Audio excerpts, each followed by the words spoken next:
প্রিয় মুসলিম আজম, আজকে 12ই ডিসেম্বর, আর মাত্র 3 দিন পর 16ই ডিসেম্বর মহান বিজয় দিবস।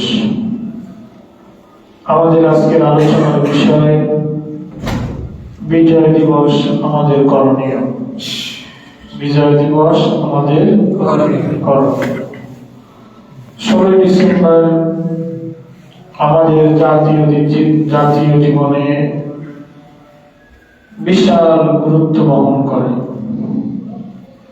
দীর্ঘ 9 মাস স্বাধীনতা সংগ্রাম করে মহান মুক্তিযুদ্ধে অগণিত সংখ্য লক্ষ জনতার রক্তের বিনিময়ে, অগণিত মা বোনদের ইজ্জতের বিনিময়ে আমরা স্বাধীনতা লাভ করেছি। মহান আল্লাহ তাআলা আমাদেরকে এই ভূখণ্ডকে, আমাদের এই 57,000 বর্গ মাইলকে আল্লাহ তাআলা স্বাধীন করে দিয়েছেন।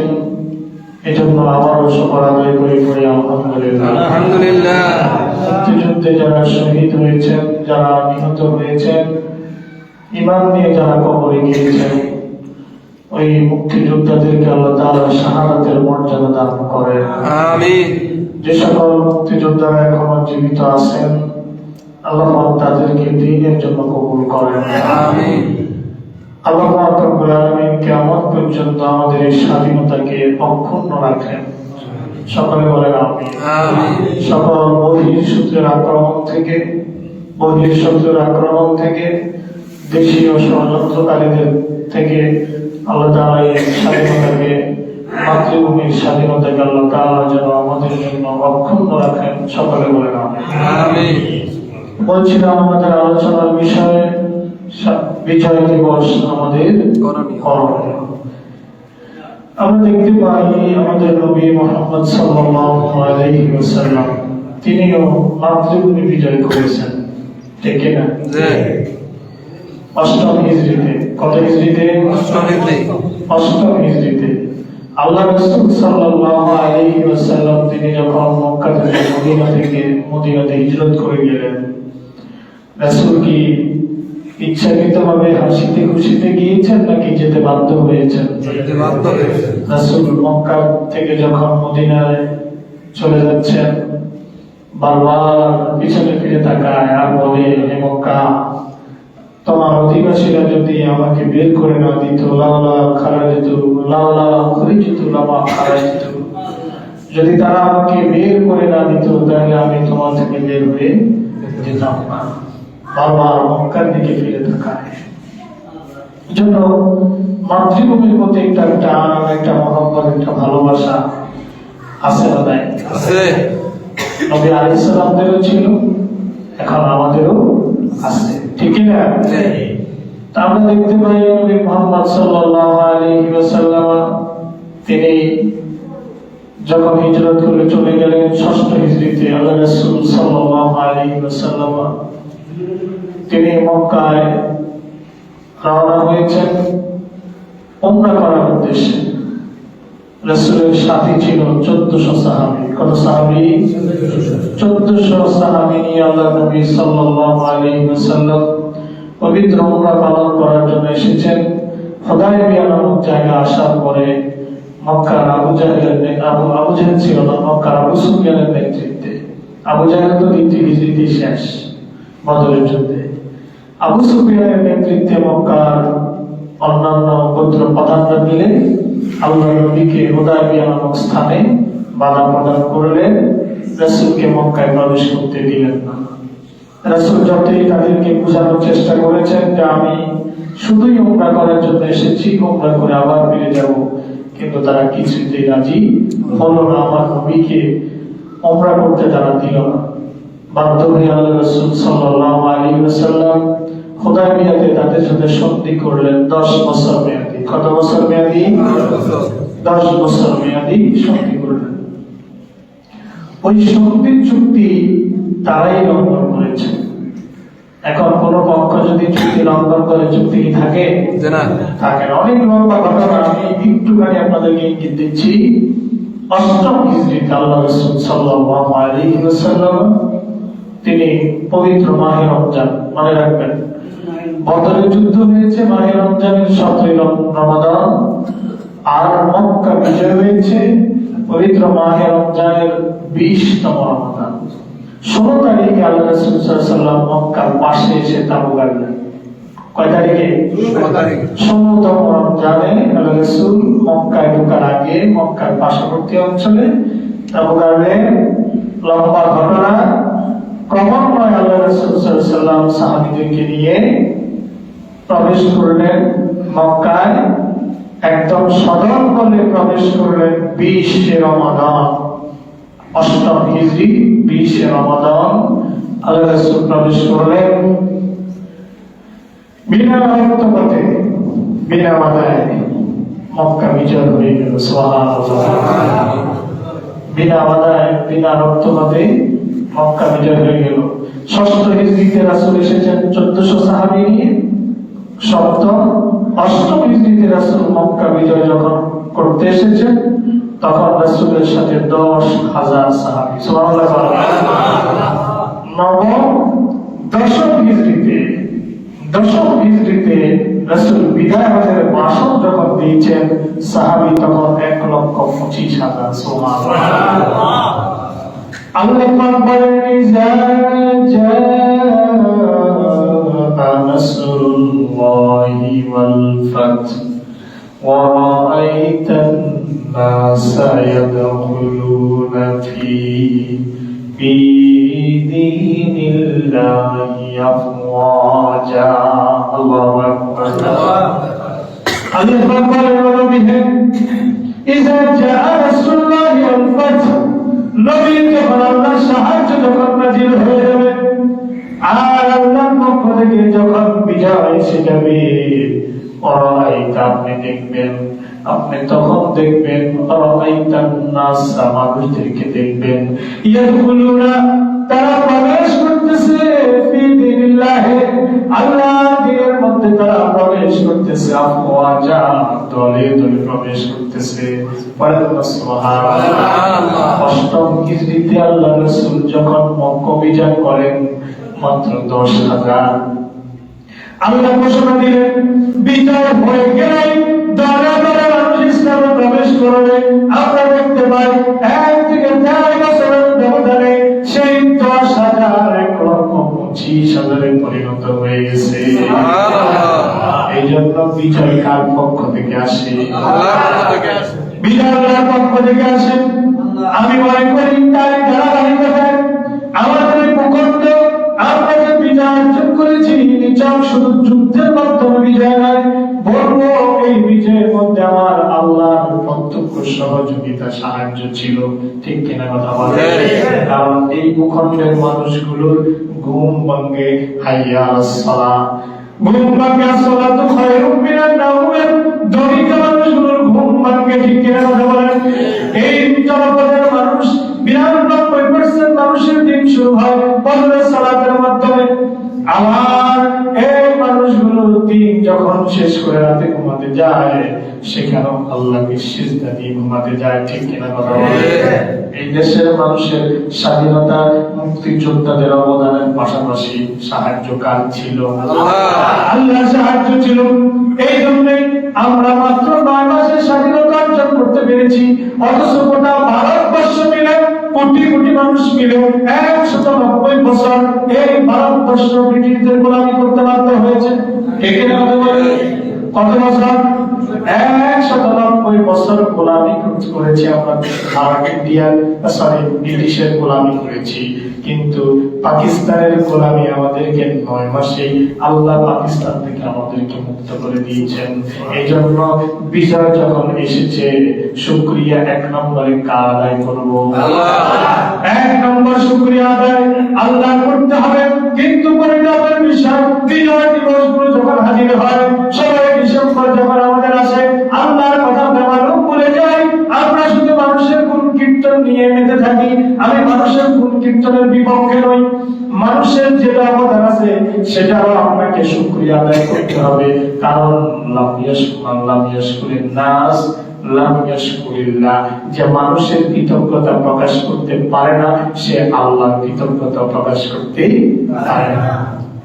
অবশ্যই যারা স্বাধীনতা অর্জন দেখেছে প্রত্যেককে আপনি কৃতিত্ব দিতে হবে, সেটা বঙ্গবন্ধু শেখ মুজিবুর রহমান হোক, সেটা প্রেসিডেন্ট জিয়াউর রহমান হোক, সেটা একজন গ্রামের কৃষক হোক, সেটা অটোওয়ালা হোক, ভ্যানওয়ালা হোক, রিক্সাওয়ালা হোক, ঠেলাওয়ালা হোক, কৃষক হোক, মজুর হোক, সে আলেম হোক, গায়ের আলেম হোক, শিক্ষিত হোক, মূর্খ হোক, প্রত্যেকে অবদানের স্বীকৃতি দিতে হবে, কিন্তু সবার আগে তার কৃতজ্ঞতা প্রকাশ করা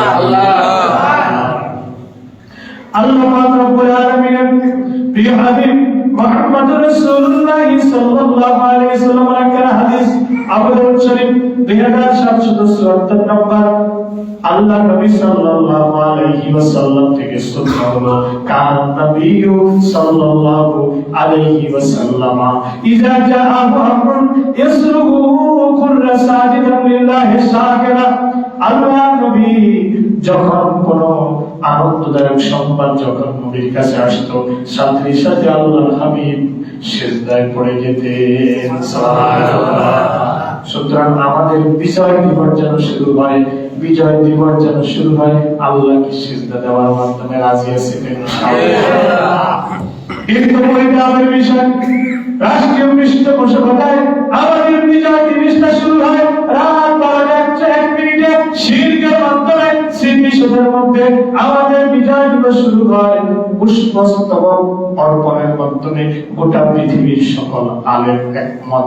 আপনারা দেখেন আলেমরা দ্বিধা বিভক্ত, কেউ আহলে হাদিস, কেউ মাযহাবী, কেউ লামাযহাবী, কেউ জামাতি, কেউ সরবনাই, কেউ হিজবুল্লাহ, কেউ এটা, কেউ সেটা, কিন্তু এক জায়গায় সবাই একমত। ওই স্মৃতিসৌধে গিয়া রাত 12:01 ফুল দেওয়া, পুষ্পস্তবক অর্পণ করা, কোন আলেমের মধ্যে মতদ্বৈততা নাই।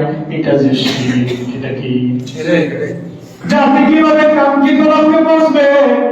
জাতির নেতৃত্ব যারা দেয়, স্বাধীনতা আমি একটু আগে বলেছি, সে যদি একজন কৃষক হয়, একজন মজুর হয়, একজন বেতন হয়, তাকে সেলুট করা আমাদের কর্তব্য, তার শুকরিয়া আদায় করা আমাদের কর্তব্য, তার গুণ কীর্তন করা আমাদের কর্তব্য, তার পাশে দাঁড়ানো, তার পরিবারের পাশে দাঁড়ানো জাতি হিসাবে আমাদের কর্তব্য।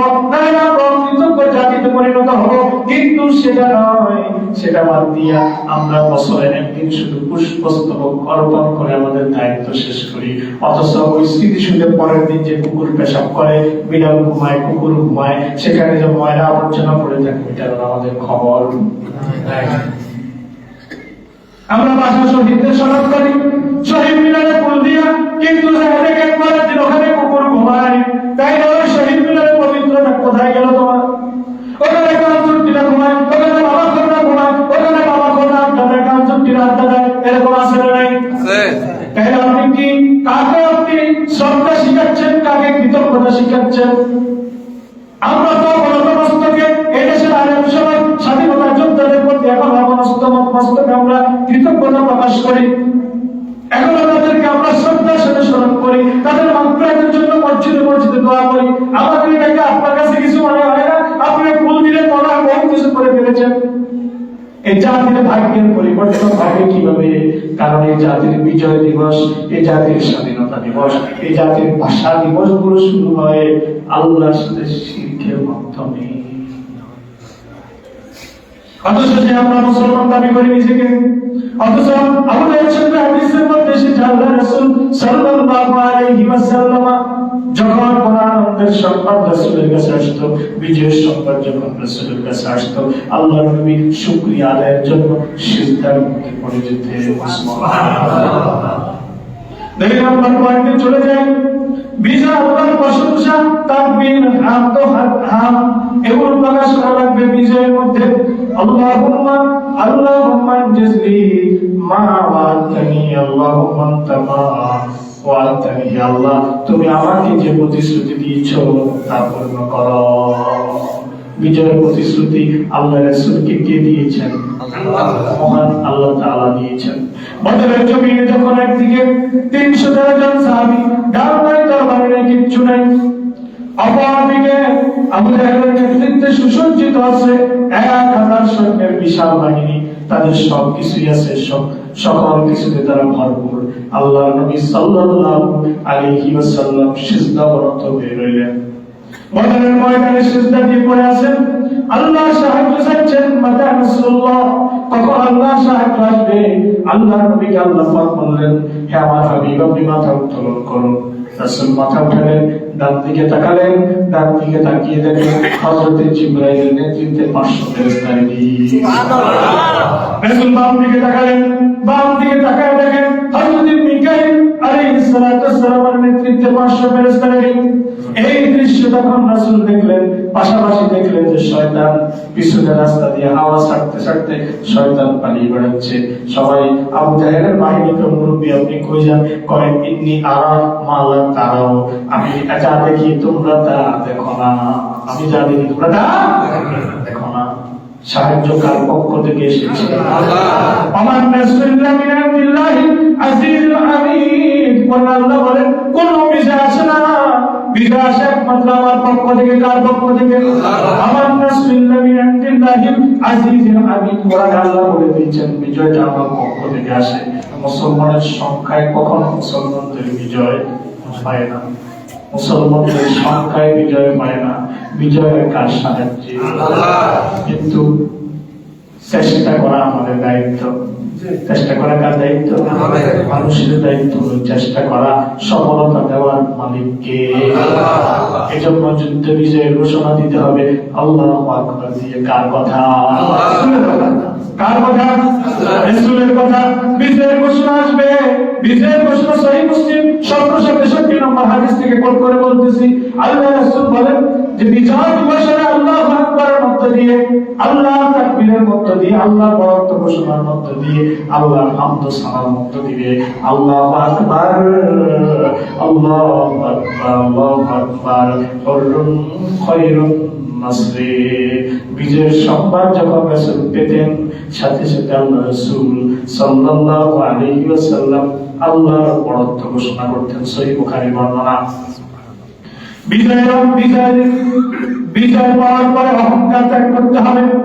আমার কারণে হয়েছে, অমুকের কারণে হয়েছে, সংখ্যার কারণে হয়েছে, অস্ত্রের কারণে হয়েছে, কৌশলের কারণে হয়েছে, অমুকের সহযোগিতার কারণে হয়েছে, এই জাতীয় সকল অহংকারকে ছেড়ে ফেলে দিতে হবে। হযরতে মুহাম্মদ সাল্লাল্লাহু আলাইহি ওয়াসাল্লাম থেকে হাদিস, ইবনে মাজাহ 2898 নম্বর। দাখাল রাসূলুল্লাহ সাল্লাল্লাহু আলাইহি ওয়াসাল্লাম মক্কাতা ইয়াউমাল ফাতহি ওয়া রাসূলুহু মুতাতাবি'un হাত্তা ইন যুকনাতু লাতামাসসু কুলুবুসু রিজলিহি। আল্লাহ নবী সাল্লাল্লাহু আলাইহি ওয়াসাল্লাম মক্কা বিজয়ের দিন যখন তিনি মক্কায় প্রবেশ করতেছেন, কোথায়?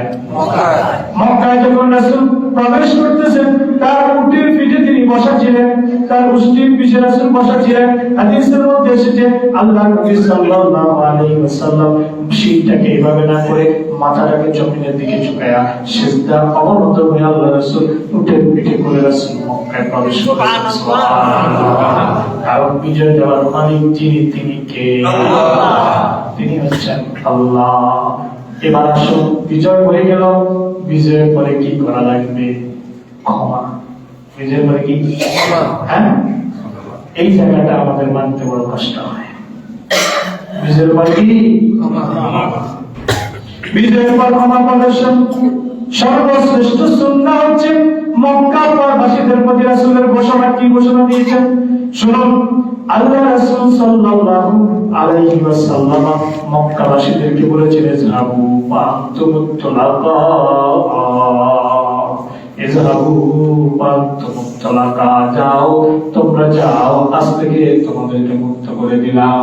আল্লাহ রাসূল চাইলে 10-13 বছরের মক্কি জীবনের প্রতিশোধ রাসূল নিতে পারতেন কিনা? জি। রাসূল 13 বছরের মক্কি জীবনের প্রতিশোধ ধীরে ধীরে নিতে পারতেন। এমন কোন অত্যাচার নাই যেটা রাসূলকে করে নাই। সে আগামী তালেবে 3 বছর বন্দী করে রাখা হয়েছে। খাবার পৌঁছতে দেওয়া হয় নাই, পানি পৌঁছতে দেওয়া হয় নাই। গাছের চালকে, গাছের লতা পাতাকে আল্লাহ নবী সাল্লাল্লাহু আলাইহি ওয়াসাল্লাম সাহাবীদেরকে নিয়ে অতি কষ্টে 3 বছর তিনি জেলে বন্দী ছিলেন। 3 বছর জেলে বন্দী ছিলেন। কিতাবের মধ্যে এসেছে সাহাবীদের পায়খানা গুলো সাগরের পরির মতো হয়ে গিয়েছিল। সাগরের পরির মতো পরি পায়খানা আল্লাহর রাসূলের সাহাবীদের হয়েছিল। এমন পরিস্থিতি, চামড়াকে পানির মধ্যে ভিজিয়ে রেখে চামড়া যখন ফুলে উঠতো, পশমগুলো ফেলে দিয়ে ওই পুরা চামড়াটাকে চিবাইয়া কোন রকম জীবন যাপন করা হতো। এত কষ্টে রাসূলকে তারা দিয়েছে। রাসূল যখন হাতিমে কাবা খানায় কাবার চত্বরে রাসূল নামাজে যখন সিজদাবরত ছিলেন,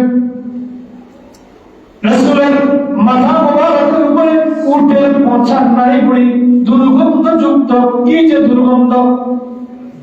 সকালে গরু জবাই করেন, বিকালে রাস্তা দিয়ে বের হতে পারেন না রক্তের গন্ধে, ঠিক না ঠিক? পরের দিন তো নিজে পালাইছেন, রাস্তা দিয়ে বের হওয়া যায় না। কয়েকদিনের পুরনো পচা উটের নাড়িভুড়ি গুলো আল্লাহ রাসূলের মস্তকের উপরে ফেলে দেওয়া হয়েছে। আল্লাহর নবীকে এত শাস্তি দেওয়া হয়েছিল। হেন কোন অত্যাচার নাই যে রাসূলকে করা হয় নাই। শরীরে আঘাত করা হয়েছিল, আল্লাহর নবীকে পাগল বলা হয়েছিল, রাসূলকে কবি বলা হয়েছিল, লেজ কেরানির বংশ বলা হয়েছিল, রাসূলকে গরম বলে গালি দেওয়া হয়েছিল। হেন কোন অত্যাচার নাই যে রাসূলের প্রতি করে নাই। কিন্তু মক্কা বিজয়ের দিন আল্লাহর নবী ঘোষণা দিলেন, যারা খানায় কাবা আশ্রয় নিবা তোমরা নিরাপদ, যারা আবু সুফিয়ানের ঘরে আশ্রয় নিবা তোমরা নিরাপদ, যারা নিজ নিজ ঘরের দরজা জানালা বন্ধ করে বসে থাকবা তোমরাও নিরাপদ। 3টা ঘোষণা, খানায় কাবায় অবস্থান করবা নিরাপদ, আবু সুফিয়ানের ঘরে আশ্রয় নিলেও নিরাপদ, নিজের ঘরে হাত পা উঠে বসে থাকবা, কোনো অস্ত্র নিয়ে বের হবা না, তোমরা নিরাপদ। তোমরা যদি প্রতিরোধ না করো আমি তোমাদের সাথে যুদ্ধ করতে আসি নাই। সুবহানাল্লাহ। একটা মানুষের সামনে আসলো না, বিনা বাধায় মক্কা বিজয় হয়ে গেল। ইচ্ছা করলে হাজার মানুষকে, লাখ মানুষকে আল্লাহ রাসূল সাল্লাল্লাহু আলাইহি সাল্লাম দাস বানায় রাখতে পারতেন, তাদের থেকে মুক্তি নিতে পারতেন, কিন্তু রাসূল কোন পথে আগালেন না। রাসূল বললেন, ইযহাবু ফানতুম তুলাকা, ইযহাবু ফানতুম তুলাকা, লা তাসরিবা আলাইকুমুল ইয়াওম, লা তাসরিবা আলাইকুমুল ইয়াওম। আজ তোমাদের উপরে কোনো প্রতিশোধ নাই, কোনো দোষারোপ নাই। সুবহানাল্লাহ। তোমাদের উপরে কোনো দোষারোপ নাই। আমার সাথে যা কিছু করেছো মাফ করে দিয়েছি, মাফ করে দিয়েছি, মাফ করে দিয়েছি। এই যে ক্ষমা করে দেওয়া হলো, এই যে মাফের ঘোষণা দেওয়া হলো। ওয়ারাইতান নাসা ইয়াদখুলুনা ফি দীনিল্লাহি আফওয়াজা, দলে দলে পাঁচ ভাঙ্গা স্রোতের মতো মানুষ ইসলামে দাখিল হওয়া শুরু হয়ে গেল। সুবহানাল্লাহ। আর স্বাধীনতার 55 বছর বয়স, এখন আমরা স্বাধীনতার পক্ষ আর বিপক্ষ টোগাই। কথা কম না কাজ এখনো কি বুঝি? এখন এই কথাগুলো তো এসে যায় কোরআন হাদিসের আলোকে। আল্লাহ নবী সাল্লাল্লাহু আলাইহি, আপনি যদি নিজকে মুসলিম দাবি করেন তাহলে আল্লাহ নবীর সুন্নাত আপনাকে মানতে হবে। আপনি কোরআন থেকে কিছু নিলেন তো কিছু নিবেন না, এটা কেমন মুসলমানের পরিচয় আপনি দিচ্ছেন? আপনি হাদিস থেকে কিছু নিলেন তো কিছু নিবেন না, আপনি কেমন মুসলমানের পরিচয় দিচ্ছেন? আপনি কিভাবে আমার রাসূলের সুপারিশের আশা করতেছেন কিয়ামতের ময়দানে, যেখানে একটা মানুষও কিয়ামতের দিন আল্লাহ রাসূলের সুপারিশ ব্যতীত জান্নাতে যেতে পারবে না, একটা মানুষও তার আমল দিয়ে জান্নাতে যেতে পারবে না। প্রত্যেকটা মানুষকে রাসূলের শাফায়াত লাগবে, প্রত্যেকটা মানুষ আল্লাহর সাথে আল্লাহ রাসূলের শাফায়াত লাগবে। রাসূলের শাফায়াত ছাড়া কেউ জান্নাতে যেতে পারবে না। সেখানে আপনি রাসূলকে কিছু মানলেন, কিছু ছেড়ে দিলেন, অথচ কোরআনে আল্লাহ পাক রব্বুল আলামিন স্পষ্ট করে দিয়েছেন, লাকাদ কানা লাকুম ফি রাসূলিল্লাহি উসওয়াতুন হাসানাহ, অবশ্যই নিশ্চয়ই আমার রাসূলের মধ্যে তোমাদের জন্য আমি সর্বোত্তম আদর্শ রেখে দিয়েছি।